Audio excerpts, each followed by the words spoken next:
It's official.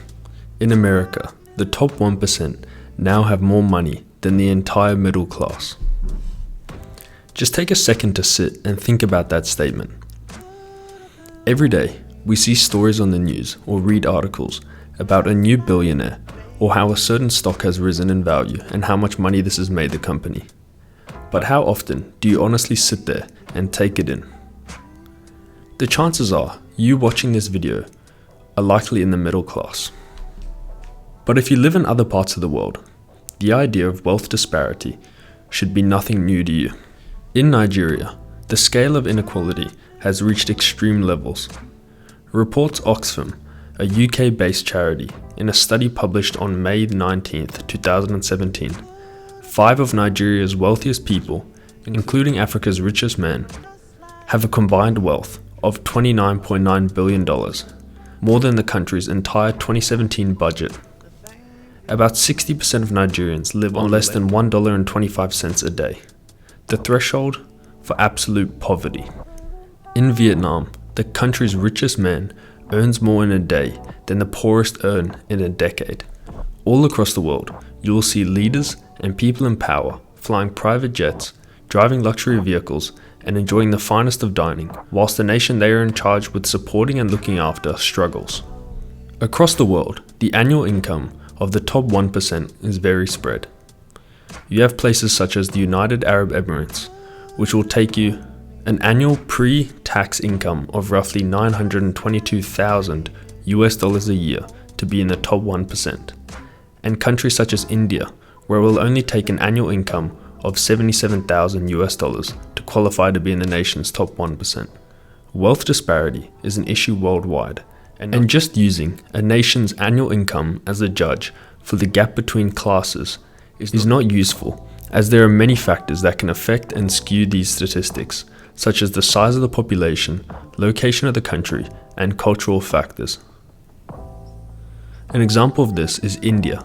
In 2021, they officially became the home of the third most billionaires in the world, with 140 billionaires, and bumped Germany down to the 4th place, even though Germany's top 1% have a $200,000 higher annual income to be in their top 1%. In America, the top 1% represents around 1.3 million households who roughly make more than $500,000 a year, out of a total almost 130 million. According to the latest release on the distribution of wealth in the US from the Federal Reserve, as of the second quarter of 2021, the top 1% of Americans by income had an aggregate net worth of $36.2 trillion, edging out the aggregate net worth of the middle class 60% of $35.7 trillion. That is the first time the total wealth of the top 1% has been higher than the middle 60% since the Federal Reserve began tracking this data in 1989. Both the top and middle have added quite a bit to their aggregate wealth since the beginning of the pandemic.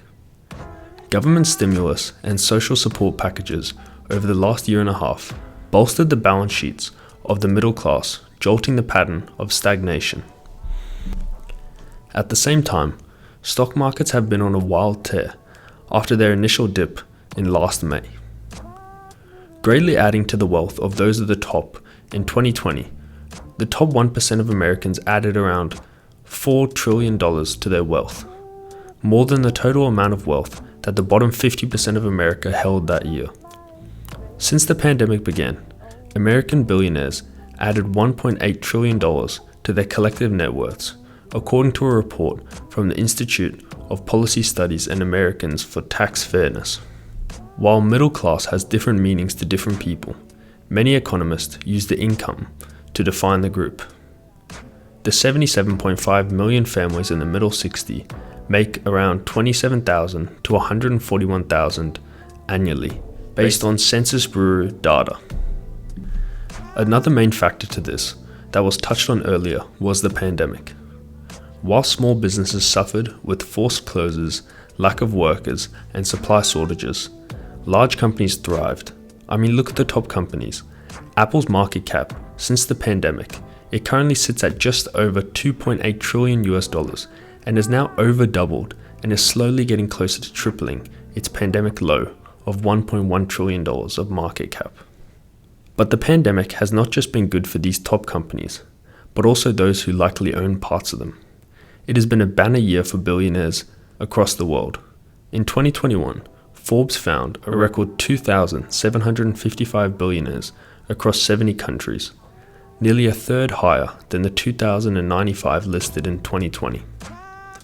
Once again, nearly half of the individuals on Forbes' World's Billionaire list hail from the US and China. But nearly every other country on the planet also gained new billionaires this year, with the exception of one. The US still has the highest number of billionaires in the world, with 724 American citizens in the 3 Club, a record high that beats last year's tally of 615. But the gap between first and second spot has been narrowed. China gained a stunning 239 billionaires since March 2020, bringing its total to 626. The gap between the number of billionaires in these two countries has been shrinking for years, declining from 283 in 2018 to 227 in 2019 to now just 98. So it seems every day a new billionaire is added onto the list, but how come no notable changes seem to be occurring for the middle and lower class worldwide? This leads to the question, is a growing wealth disparity an issue? And if so, what can be done to fix it? It is impossible to ignore the stark disparities of income and wealth that prevail in most countries, and a great many of us are troubled by the state of affairs. But is economic equality really what bothers us?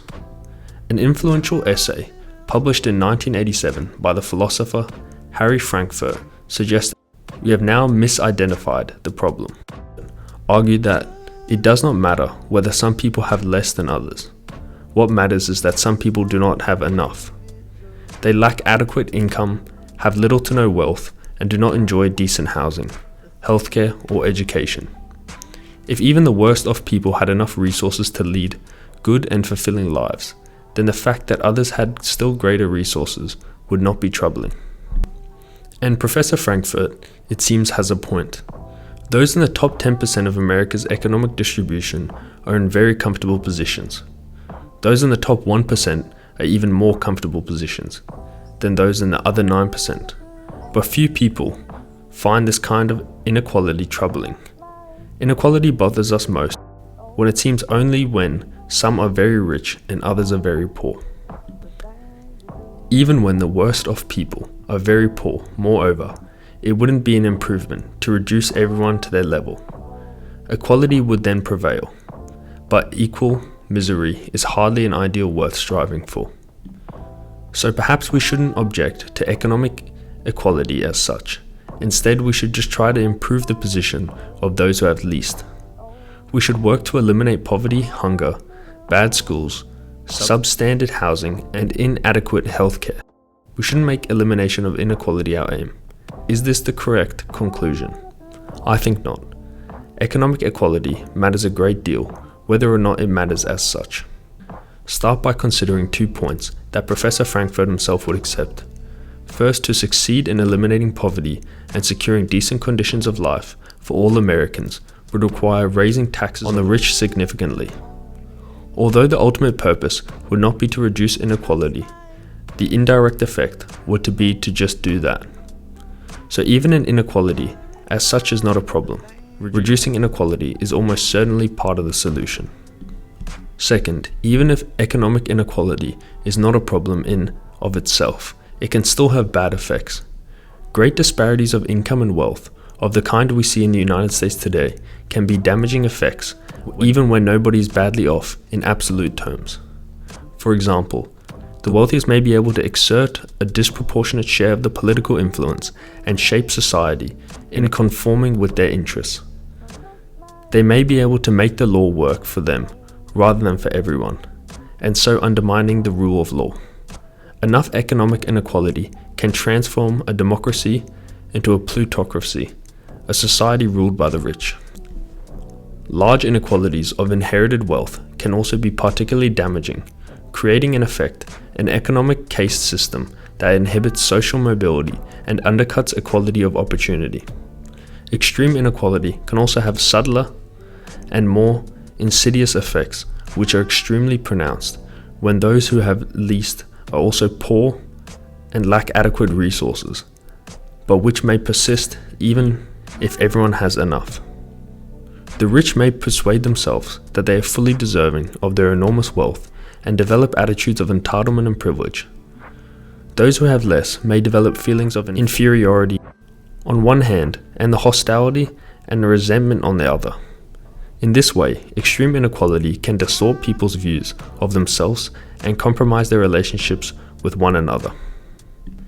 In either case, the imperative that Professor Frankfurt identified, the imperative that to ensure that all citizens have enough resources to lead a decent lives, is the utmost importance, and it is appalling that some people in society as wealthy as ours continue to lack adequate housing, nutrition, medical care, and education, and do not enjoy the full benefits of the rule of law.